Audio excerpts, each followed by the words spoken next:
People in southeastern Wisconsin are cleaning up after an EF-0 tornado touched down in Rock County, including Milton and Janesville. CBS 58's Dua Israr was in Milton as residents dealt with the aftermath.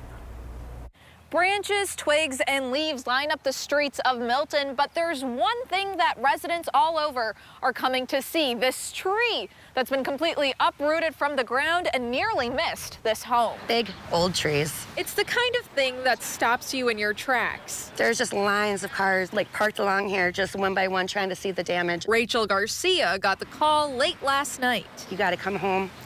I don't know if it hit your house. I said, what? They're like, a tornado went through, and I'm like, what? In Milton? An EF-0 ripped through Rock County with wind speeds going at a maximum of 80 miles an hour. Pretty good sign that whatever happened did come through here. Garcia's lawn saw some of the worst of it. This much, and it would have hit my house. It's just crazy, like this much. Now, the morning after the damage, Milton is hard at work. Taking all the branches that were knocked down in this whole area. As the National Weather Service records the aftermath, Getting right to that peak time of the season for this. residents are cleaning up. Milton's a very close-knit community.